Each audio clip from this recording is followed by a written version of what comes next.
Oke, halo, selamat pagi, siang, dan sore teman-teman semuanya dan Ibu Ika Fitria. Jadi perkenalkan, nama saya Guntur Pratomo dari kelas B5. Nah, kali ini saya akan menjelaskan tentang jenis-jenis disabilitas. Nah, jadi pada video ini itu mencakup tentang mengenai berbagai jenis disabilitas. Seperti definisi, karakteristik, dan hambatan yang dihadapi individu dengan disabilitas. Tujuannya agar kita lebih memahami keberagaman dan pentingnya sikap inklusi.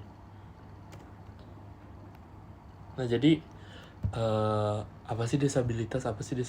Nah, disabilitas itu merupakan keterbatasan fungsi fisik, mental, intelektual, atau sensorik.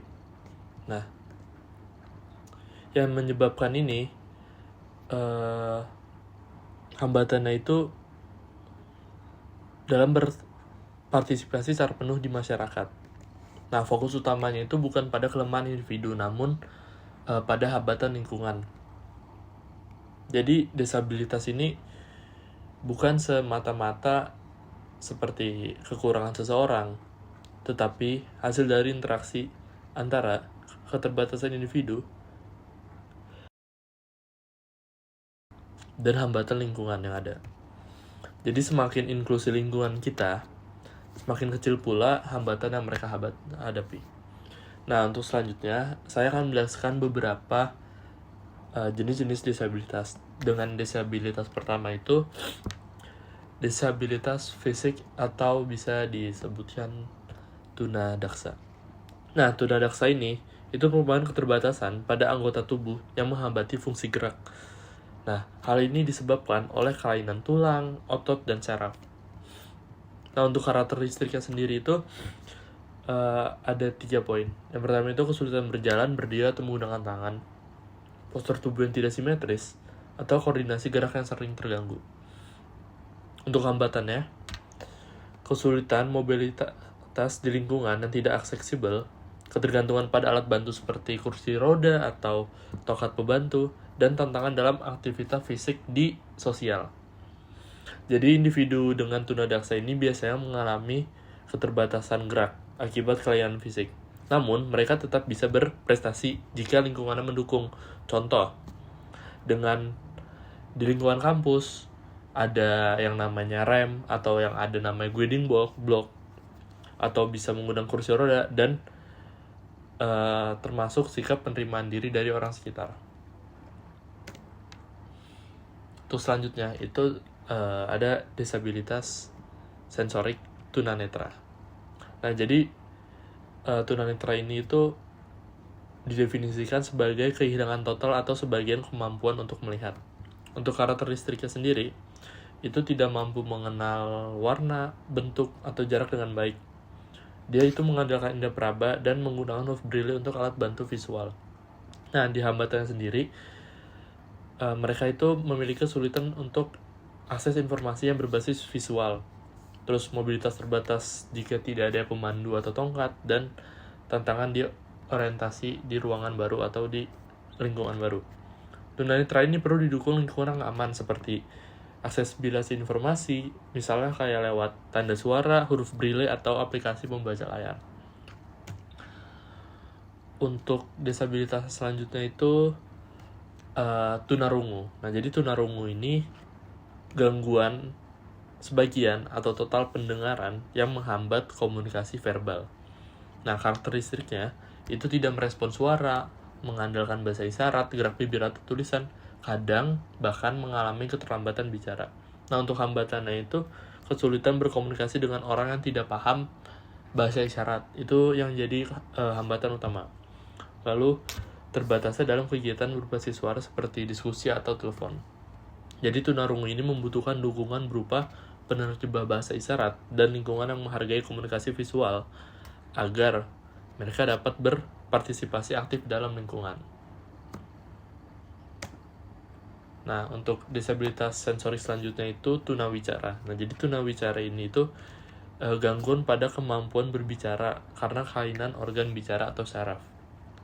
Untuk karakteristiknya, sulit mengucapkan kata dengan jelas, intonasi pelafalan tidak sempurna, dan bisa disertai dengan gangguan pendengaran.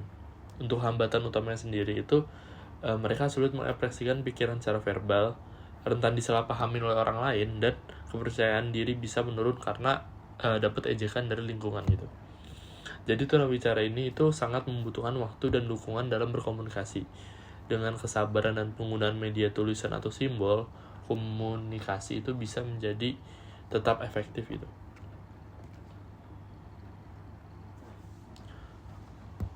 Selanjutnya itu disabilitas intelektual itu tunagrahita.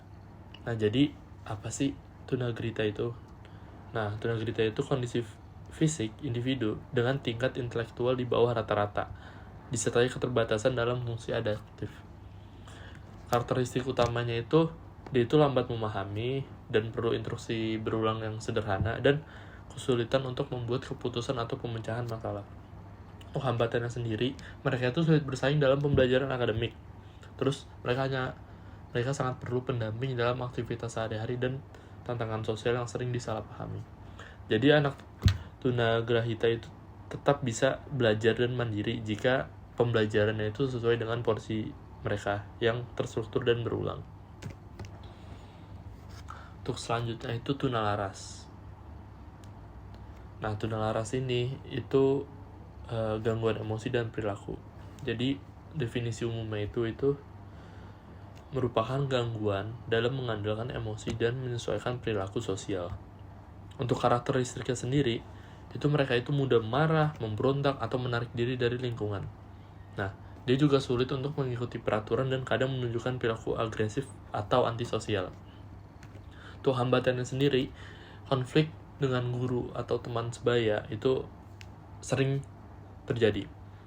Mereka juga sulit beradaptasi dengan lingkungan sekolah dan perlu pendekatan konseling yang empatik. Jadi anak dengan tunalaras ini bukannya nakal, melainkan membutuhkan dukungan emosional dan lingkungan yang stabil untuk mengendalikan kontrol diri. Untuk yang selanjutnya itu autism spectrum disorder. Nah, jadi ini apa sih autism spectrum disorder? Nah, ini merupakan gangguan perkembangan neurologis yang mempengaruhi komunikasi, interaksi sosial, dan perilaku. Nah, untuk karakteristik utamanya sendiri itu mereka itu kesulitan dalam menjaga kotak mata dan berinteraksi. Mereka juga rentan untuk mengulangi perilaku atau ucapan tertentu. Dan mereka itu sensitif terhadap suara, cahaya, atau sentuhan. Nah, untuk hambatan utamanya itu, mereka itu sulit beradaptasi dengan perubahan. Mereka juga memiliki tantangan jika komunikasi dalam dua arah dan perlunya rutinitas dan struktur yang konsisten. Jadi, anak-anak autistik ini sering kali berpikir dengan cara yang out of the box atau unik lah bisa dibilang. Karena dukungan terbaik bagi mereka itu adalah lingkungan yang tenang, teratur, dan tidak memaksa interaksi sosial secara berlebihan. Itu bisa menyebabkan mereka overload gitu.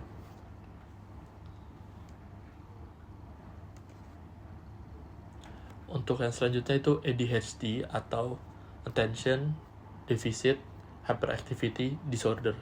Ini kan kayak namanya panjang banget ya. Jadi kita singkat ADHD aja. ADHD itu merupakan gangguan neurodevelopmental yang mempengaruhi perhatian, aktivitas, dan kontrol impuls.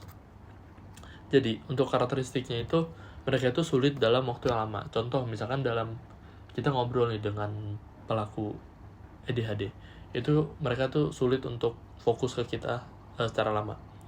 Mereka juga sering bergerak, berbicara, atau bertindak spontan. Dan mereka itu mudah bosan dengan aktivitas yang monoton gitu.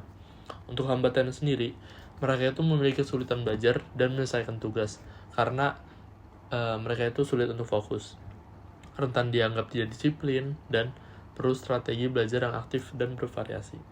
Jadi sebenarnya anak pengidap ADHD ini bukannya malas, tapi mereka itu hanya butuh pendekatan belajar yang cocok, yang dinamis, dan bimbingan dalam mengatur fokusnya itu.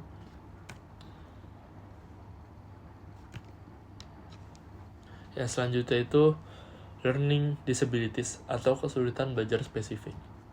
Nah, jadi kesulitan ini itu dalam memahami dan menggunakan kemampuan akademik tertentu, meskipun kecerdasan itu normal. Jadi, karakteristiknya ini banyak ya. Jadi, yang pertama itu ada disleksia, yaitu kesulitan belajar. Diskalkulia itu kesulitan berhitung. Dan disgrafia itu kesulitan menulis. Untuk hambatannya itu, mereka itu cenderung memiliki nilai akademik yang rendah tanpa sebab yang jelas. Mereka juga rasa percaya diri yang menurun dan perlu metode belajar individual. Anak dengan gangguan belajar ini bukan tidak cerdas, tapi mereka itu hanya membutuhkan strategi pengajaran yang cocok agar dapat mengeluarkan potensi sejatinya. Nah, dan yang terakhir itu gifted atau anak berbakat. Nah, jadi gifted anak berbakat itu merupakan individu dengan kemampuan intelektual, kreativitas, atau bakat yang jauh di atas rata-rata. Untuk karakteristik utamanya sendiri, mereka itu cepat memahami konsep kompleks seperti memiliki ide kreatif dan rasa ingin tahu yang tinggi. Dan mereka itu juga sensitif secara emosional. Untuk hambatannya, mereka itu mudah bosan, bisa merasa terisolasi, dan tekanan berlebihan selalu untuk berprestasi. Jadi anak berbakat ini juga perlu perhatian khusus agar potensinya berkembang seimbang sesuai dengan jalannya, baik secara intelektual maupun emosional. Jadi, kesimpulannya, jadi setiap individu itu unik dan berharga ya. Disabilitas bukan kekurangan, melainkan keberagaman manusia. Lingkungan inklusif merupakan kunci untuk kesetaraan bagi penyandang disabilitas. Setiap jenis disabilitas memiliki tantangan berbeda. Namun, mereka juga memiliki potensi yang luar biasa. Dengan empati, akses, dan dukungan yang setara, kita dapat mewujudkan dunia yang lebih inklusif bagi kita semua. Mungkin itu sekian dari saya. Saya ucapkan terima kasih telah menyaksikan sampai akhir. Wassalamualaikum warahmatullahi wabarakatuh.